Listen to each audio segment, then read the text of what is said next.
In the 5th year of my relationship with Daniel, one of his friends secretly said to me, "Amelia, remember to wear makeup next Wednesday, dress beautifully." I immediately understood what he meant. That day would be our 5th anniversary, and I'd recently seen a receipt for a ring Daniel had purchased. So I thought, Daniel must be planning to propose to me. But before he could, his first love returned home, divorced. Chapter 01. That Wednesday, I dressed up beautifully, hair soft, lips tinted, eyes shimmering. Zoe looked at me and couldn't stop smiling. "Amelia, you look so gorgeous today."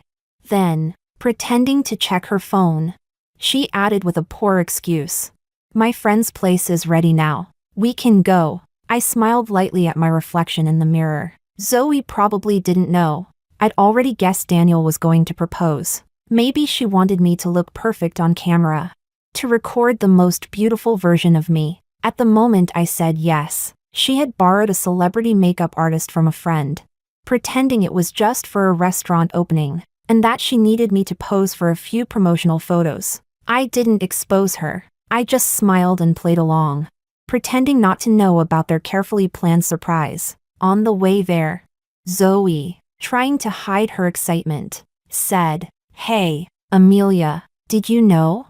When girls cry, wiping tears with your middle finger looks prettier on camera." I laughed softly. "Really? I'll remember that." Even though I had mentally prepared myself, I still froze for a moment when I stepped out of the car. A sea of blue hydrangeas stretched before me, gentle and endless, like the ocean under twilight. Tiny lights sparkled among the petals, like fallen stars scattered across the ground. At the end of the floral path stood Daniel, surrounded by all our friends. Some held cameras, others recorded with their phones, all smiling warmly, eyes glimmering with silent blessings. Zoe nudged me lightly from behind. "Go on, Amelia." And Daniel, he stood at the very center, holding a large bouquet of hydrangeas, his handsome face lit with a soft, tender smile. He began walking toward me, slowly. Behind me, Zoe's teasing whisper carried through the laughter. "We're recording. Amelia, remember, wiping tears with your middle finger looks better."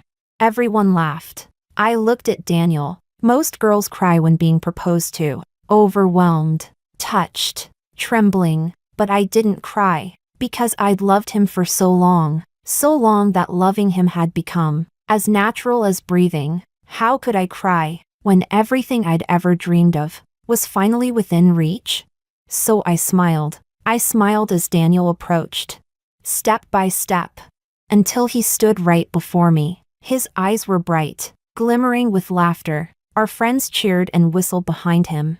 Then, under all that noise and warmth, Daniel slowly knelt down on one knee. He looked up at me, his smile widening as he reached into his pocket. "Amelia, you..." The words were cut off by the sudden ringing of a phone. Mercury Records played softly. "How much longer until I can reach your heart?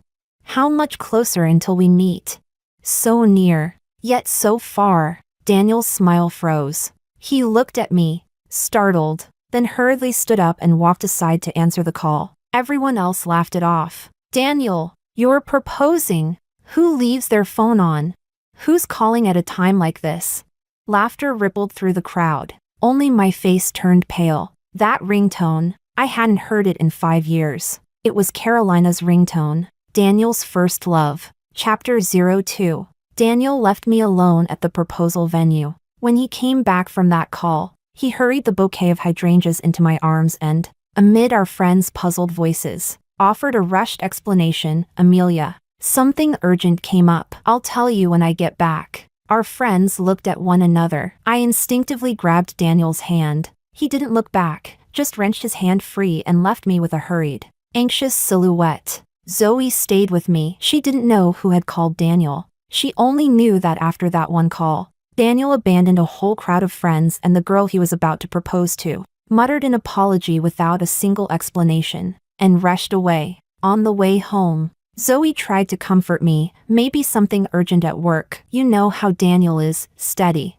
reliable. If it weren't serious, he'd never leave you like that." I said nothing. Zoe didn't know Daniel is indeed steady and reliable. But in all these years, only Carolina could shatter his composure and strip him of reason. Maybe I looked too pale, because Zoe grew worried. She said, "Amelia, don't panic." I turned to her and said, "Zoe, it was Carolina. She's back." Zoe stared at me, puzzled. "Carolina? Who's that?"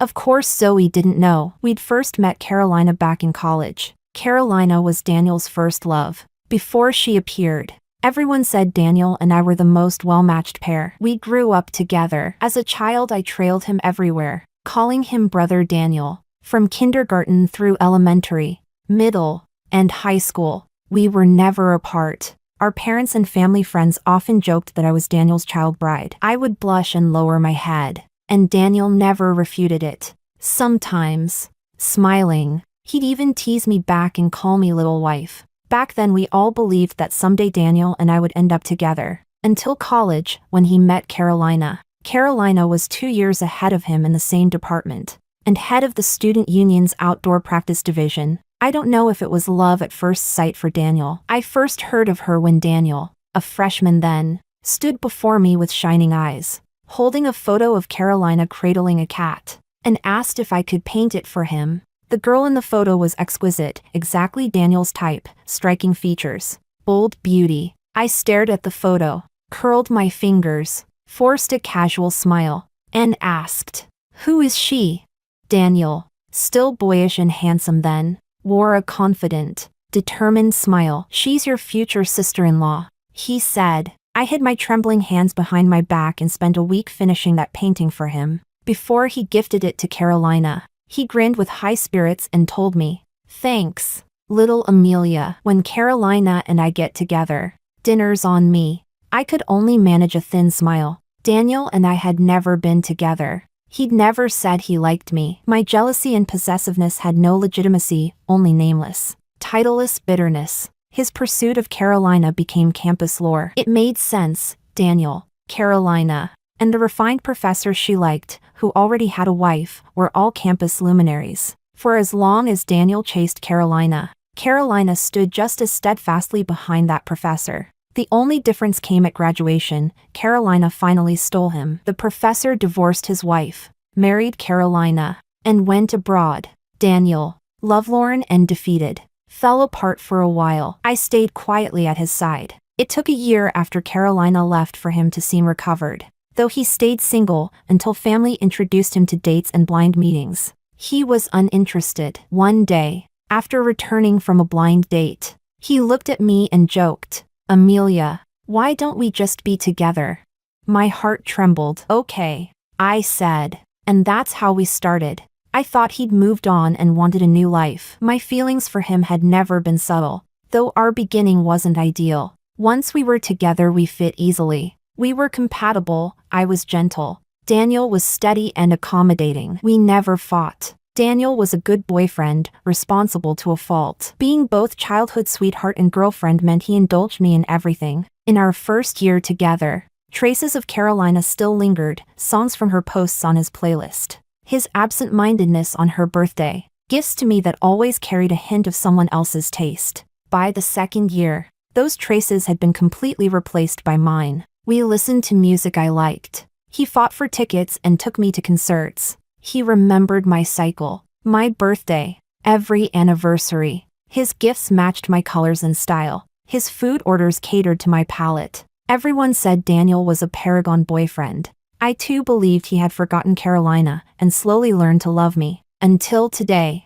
when one featherlight call from Carolina returned me to my original shape. Chapter 03. Zoe stayed with me for a while, but Daniel still hadn't come home when she left. Worry written all over her face. I sat alone on the sofa, watching the video our friends had filmed of Daniel's proposal. The beginning showed clips of them decorating the venue, the blue hydrangeas Daniel had arranged himself, sleeves rolled up, placing them one by one. The friend behind the camera didn't care about perfect angles, so the whole screen was filled with Daniel's bright, confident face. He looked into the camera, smiling as he said, "Our Amelia loves blue and hydrangeas the most. She'll cry her eyes out when she sees this." Someone off camera laughed loudly. "You're awful." Man, why do you want to make her cry? Shouldn't you make her laugh?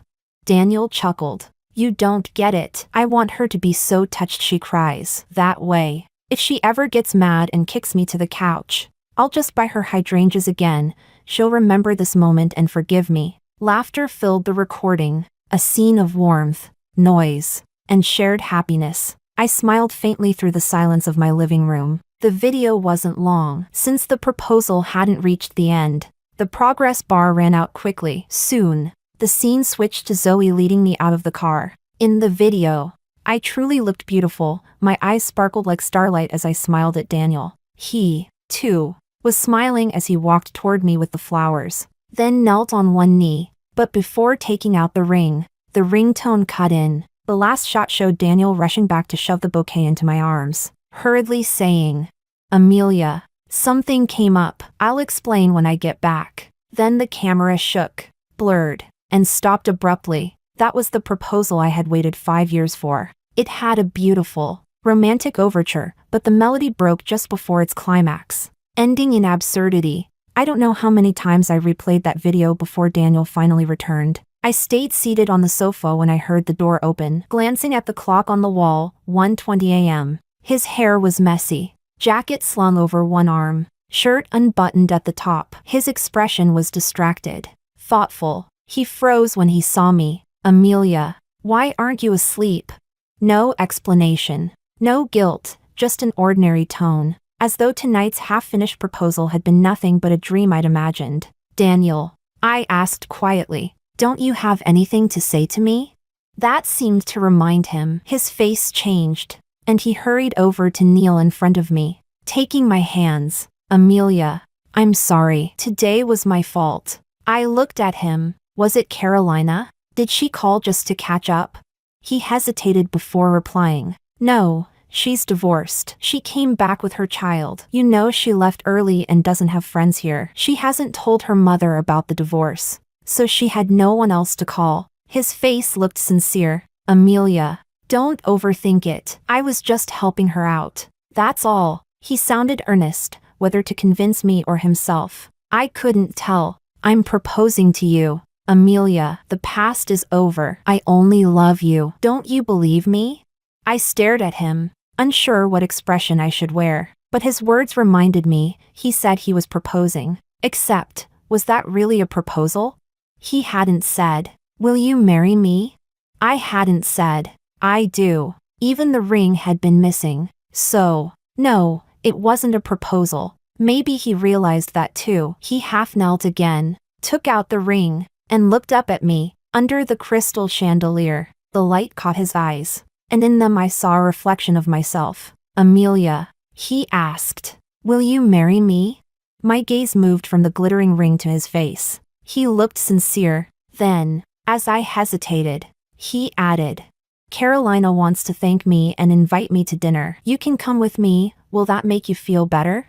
We've been together 5 years. Amelia, give me a chance. Don't sentence me to death over one phone call. He must have seen my hesitation, because he took the ring and carefully slid it onto my finger. When it settled into place, he smiled and said, Amelia, don't worry. I know my boundaries. Chapter 04. Carolina scheduled the dinner 3 days later. When Daniel and I arrived, she had already booked a private room, maybe to show sincerity. She waited for us at the door the whole time. It was early autumn, still hot by day yet chilly at night, and the restaurant's AC was on. She was only wearing a thin shirt dress, arms wrapped around herself. As we walked up, she turned her head and sneezed. Daniel frowned and said, polite as to any ordinary friend, it's cold out. You're dressed too lightly. Go in and wait. I smiled and glanced at Carolina. She didn't look much different from how I remembered, though there was a clear tiredness on her face, likely from hard years abroad, concealed under foundation.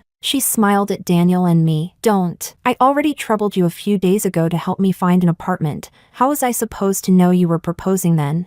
She turned to me, warm and courteous. Long time no see, Amelia. I looked up at her, nodded, and said evenly, long time no see. She went on, still smiling. Sorry, I really didn't know Daniel was proposing to you. Then she gave Daniel a playful scold. You too, asking you to pick me up from the airport is nothing compared to a proposal. If you'd told me, I never would have let you come." She looked back at me, apologetic. "Sorry, Amelia. Tonight is both a thank you and an apology. You're not mad, are you?"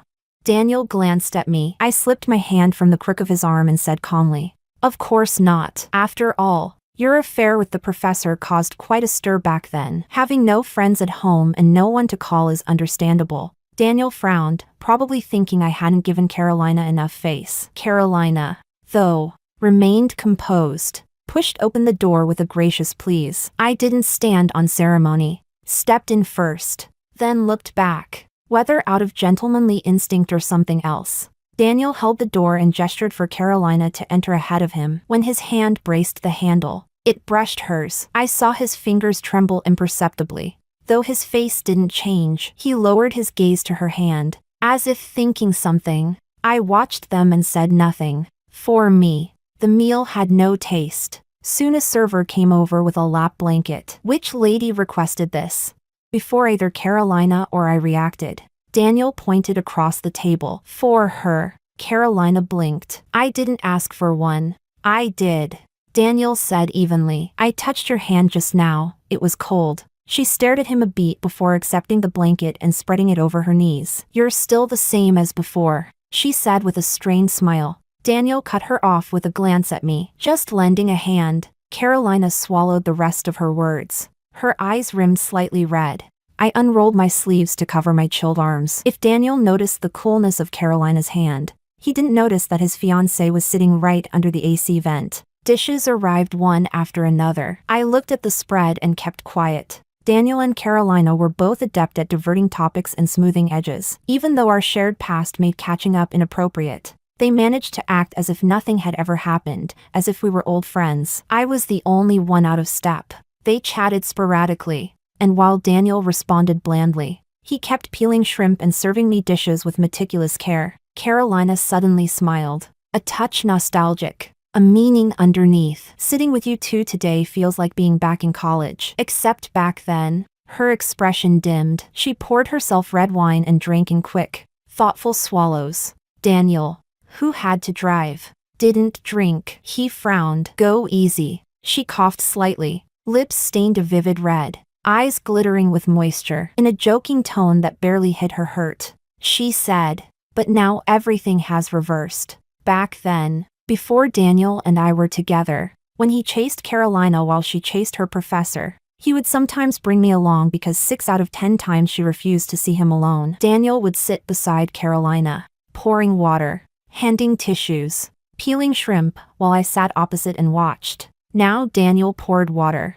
handed tissues, peeled shrimp for me, and Carolina sat opposite and watched. Daniel laid his hand over mine, expression mild. "The past is past." Carolina's gaze paused on the diamond ring on my left ring finger. She murmured an then looked away. I kept eating what Daniel placed in my bowl, as if I hadn't seen her look. For some reason I remembered what Daniel swore to me on proposal day. "We've been together 5 years. Amelia, give me a chance. Don't sentence me over a single phone call." What a joke. I truly couldn't condemn him for one call. Yet this dinner, meant to explain and reassure me, slowly pushed me to the cliff edge of a decision. What settled it came near the end of the meal. A ringtone cut through the air, Carolina's. She answered. From our distance, the voice on the other end was clear, a child sobbing loudly. Carolina shot to her feet, panic-stricken. "Baby, what's wrong?"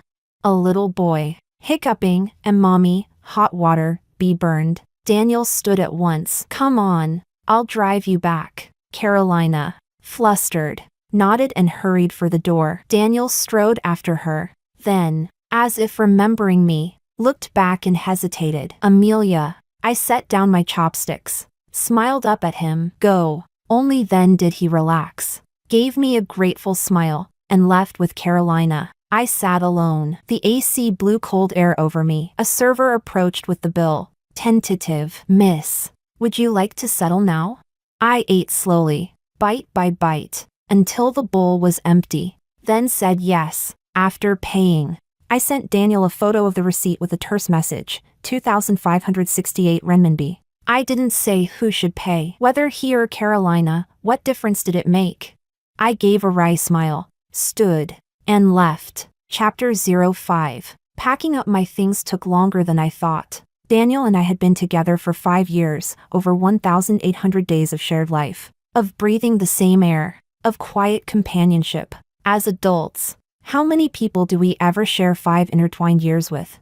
The video games we played together, the teddy bear he gave me, the flowers on the balcony, the matching bathrobes, slippers, and mugs in the bathroom, even the neatly folded couple outfits in our wardrobe. I took what I could, what I couldn't. I packed into boxes for the building's donation drive. By the time I finished, it was late. Daniel hadn't come home yet. I tidied up the house. It looked a little too empty after losing one person's presence. When I finally turned off Do Not Disturb on my phone, I saw 5 missed calls from him. I didn't call back. His last message on WeChat was a hospital photo. He'd written, "Amelia, Eric got scalded by boiling water. Carolina can't handle it alone. I'm helping her at the hospital. I'll be back soon." Scrolling up, I found the payment transfer, 3,000 yuan, for the 2,568 bill I'd sent him. How generous. I let out a faint, blurry laugh and accepted the payment. Almost instantly, another message came, a relieved emoji. "You finally checked your messages. You scared me. I thought you were mad." I thought about replying, then didn't. Moments later, his call came through again, relentless ringtone. I answered. His sigh of relief reached my ear, followed by a tentative, nervous voice. "You're not mad, right, Amelia? You didn't reply to my messages." His voice was low. I figured the hospital wasn't the place to talk, so I swallowed what I wanted to say and simply replied, calm and even. "I was packing, didn't see my phone." "Good," he said. "We'll talk when I get back." I smiled faintly and hung up. Before leaving, I took one last look at the now spotless living room. The traces of our 5 years together had been erased cleanly. The apartment looked ready to welcome a new owner. I thought I'd feel sadder, but the sadness was manageable. Maybe I was just exhausted. In a way, I was relieved Daniel was still at the hospital with Carolina. If he'd been home, I might have broken down while packing. 5 years, even if it were a dog. You'd feel something when parting. But he wasn't there, and because of that, I was able to leave cleanly, without hesitation.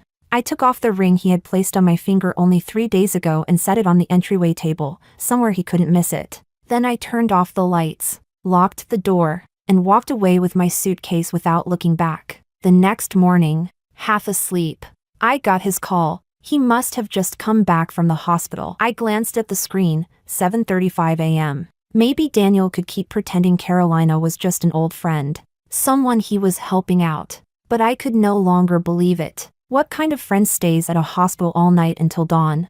When I had appendicitis, Daniel only stayed until my surgery ended. He left before the anesthesia even wore off. "There's a nurse and your mom with you. You're still under anesthesia, and I can't do much. I'll go back to the office to handle some emails," he'd explained later. At the time, I'd accepted it. It made sense. I wasn't awake. He couldn't help. I let it go. But now, comparing only made it worse. So why bother? I took a breath and said quietly, "What is it?"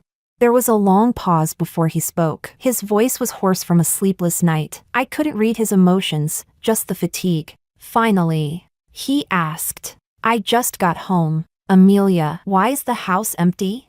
I smiled. Breakups should be done with dignity. He finally had time, so I was willing to be patient and explain. "It's not empty, Daniel. The ring's on the entry table. You should see it." I paused, steadying my breath. The lump in my throat wasn't heartbreak. It was the quiet ache of ending something that once mattered. Liberation mixed with regret. Better to end it now than discover, after marriage, that he'd never loved me. "Daniel," I said softly, "let's break up." He stayed silent. For a moment, I thought he'd apologize or try to win me back. Instead, his voice came, impatient and tired, laced with restrained irritation. "Amelia, I haven't slept all night. Can you not start this now?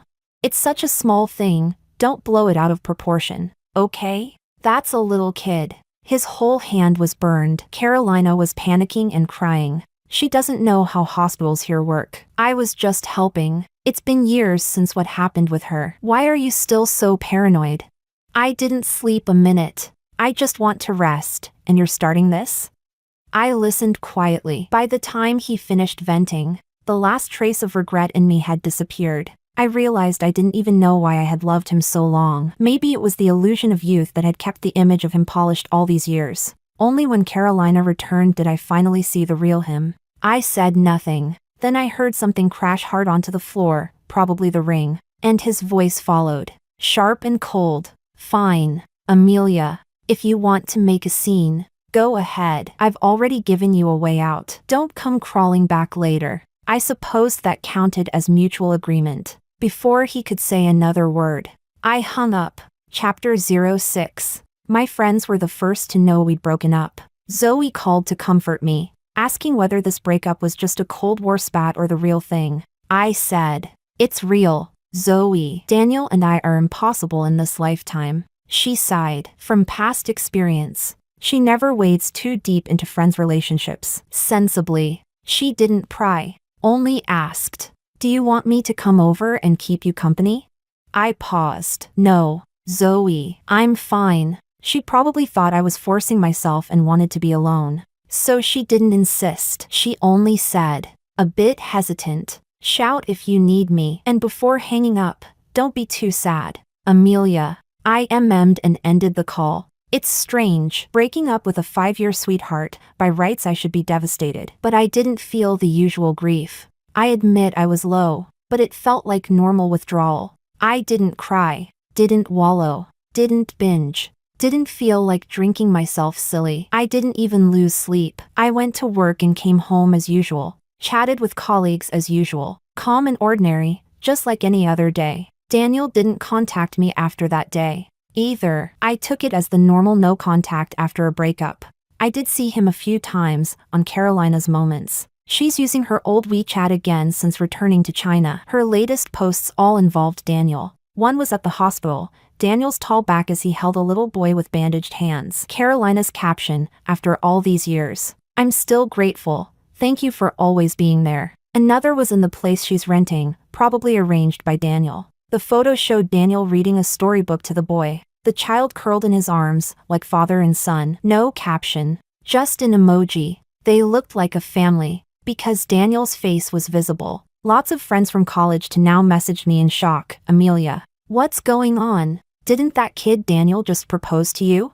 Too many DMs. Some close friends I couldn't just ignore. I posted a Moments update. Many roads diverge north and south. You go to Xiaoxiang, I to Qin. A veiled breakup announcement. After that, the chats mercifully quieted. Before closing WeChat, I noticed my avatar was still our couple pic. I swapped it for a profile of just me. A while later, Daniel liked that post. Still using our couple avatar, he posted a drinking story, a whiskey glass and a pack of cigarettes, with the caption, "No one to keep me in check now." As if pitiful. When Carolina married and left the country, Daniel was at his lowest. Booze wrecked his stomach, cigarettes his lungs. I'd ridden him hard for a long time to quit smoking and keep alcohol to a minimum. When people pushed drinks at business dinners, he'd sigh theatrically, Can't, my girl runs a tight ship. If she smells booze on me, I'm not getting into bed tonight." Honestly, that post was pretty childish. He rarely acts like that.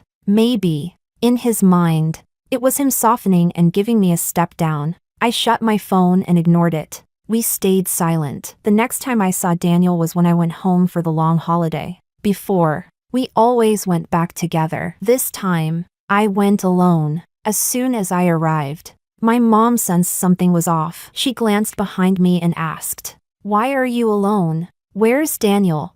I tried to sound casual. "We broke up."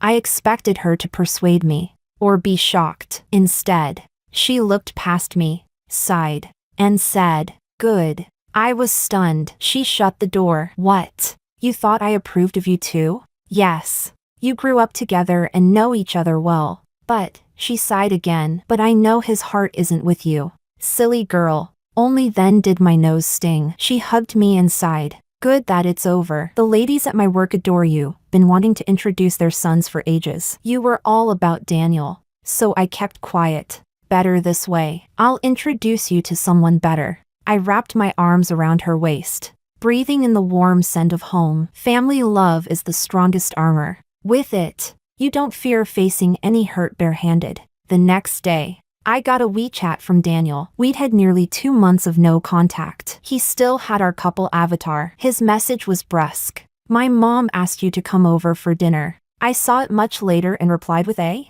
then, did you not tell Auntie we've already broken up? That's the trouble with childhood sweethearts, too intertwined to cleanly vanish from each other's lives. Otherwise I would have deleted Daniel ages ago. He didn't reply, and I didn't care. A little later, our doorbell rang. My mom opened it. I heard Daniel's voice, warm and polite. Auntie, I'm here to see Amelia. I walked over in slippers. He stood at the door holding a huge bouquet of blue hydrangeas. My mom took them with a little exclamation and, courteous but distant, said, you shouldn't have. At my age, these aren't quite right. Bring carnations next time, I like those. Daniel hesitated. I stood at the entryway. Our eyes met past my mom. He stayed perfectly composed, as if nothing had happened between us. Amelia, want to go for a walk? I frowned slightly, unsure what was left to say. But since he wanted to talk, I suppose we hadn't finished last time. I nodded. Wait a second. I'll change my shoes. Chapter 07. Daniel and I wandered aimlessly along the road. He was the one who'd asked me out for a walk. Yet once we were outside, he didn't say a word. As we circled the neighborhood, the sky began to darken. I finally asked, what do you want to say?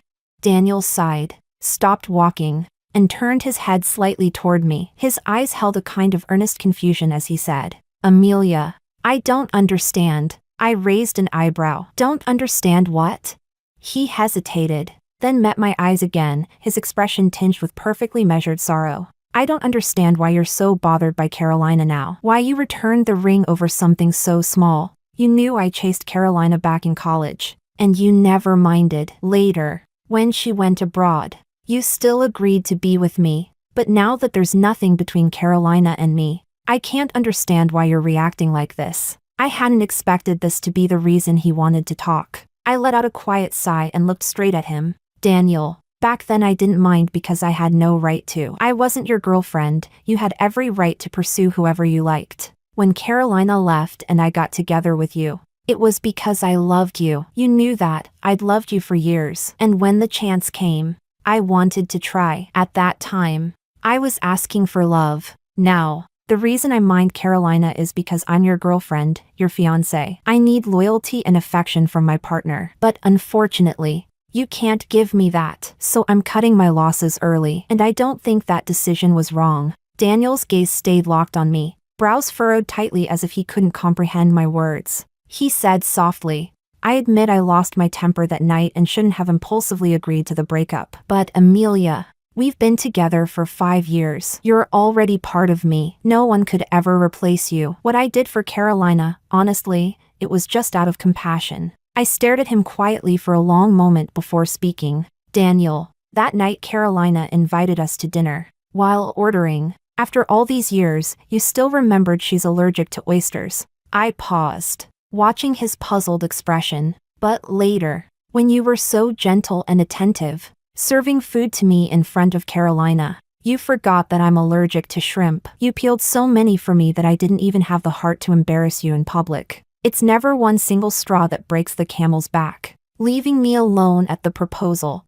wrapping a blanket around Carolina, abandoning me at the restaurant without hesitation, forgetting my allergy while remembering hers. All the little moments in Carolina's posts, each one added up. I watched the color drain from Daniel's face, then smiled, calm and free. So tell me, Daniel, do you still think I'm making a fuss? You wanted me to marry you. But what then? To spend a lifetime being left behind every time Carolina needed you to?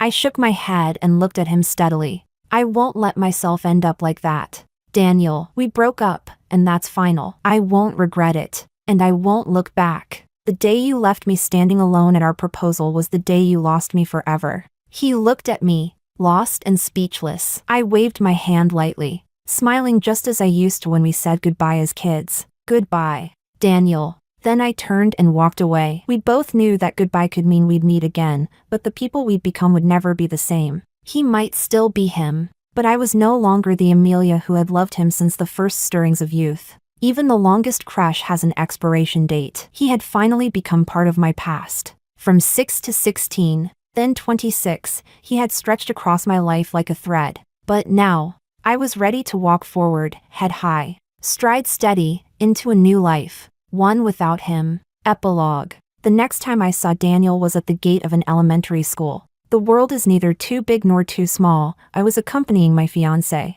Santiago, to pick up his little nephew from school when we happened to run into Daniel and Carolina, who were there to pick up Eric. Daniel froze when he saw me. His gaze lingered on my face, then moved to Santiago beside me, pausing for a brief second before his expression soured. It was Carolina who spoke first. She came over with a smile. "Oh, Amelia, it really is you." Her eyes drifted to Santiago, and though she already seemed to know, she still asked, "And this is?" I smiled politely. "My fiancé." Her lips curved into a perfect social smile. "Congratulations. Have you set a date yet?"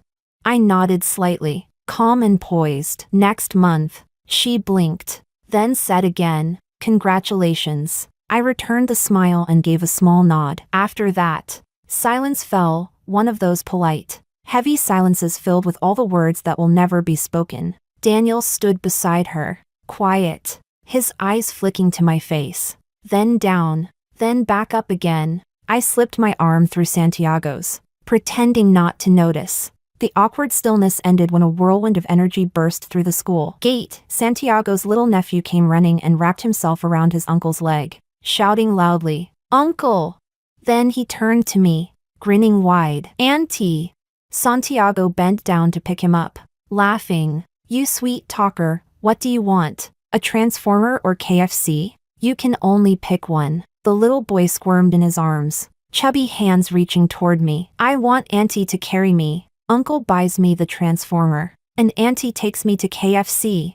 Santiago and I both burst out laughing. He patted the boy's head affectionately. "Greedy little monster." We walked away, still laughing. Only after we'd gone a long way did I realize I hadn't even said goodbye to Daniel and Carolina. I turned back. Daniel was still standing there, looking in our direction. He must not have expected me to look back. Our eyes met suddenly. I hesitated for a second, then smiled politely. He stiffened, turned away, pretending not to see. Santiago reached over, took my hand in his, saying nothing as he kept soothing the little boy in his arms. I smiled and squeezed his hand back firmly. Later, I heard news of Daniel and Carolina again from a casual conversation with my mother. After our breakup, Carolina had followed Daniel home once, but his parents still disliked her, refusing to let her near. Even though Daniel took care of her out of old habit, it seemed he never really intended to rekindle anything. After Santiago and I got engaged,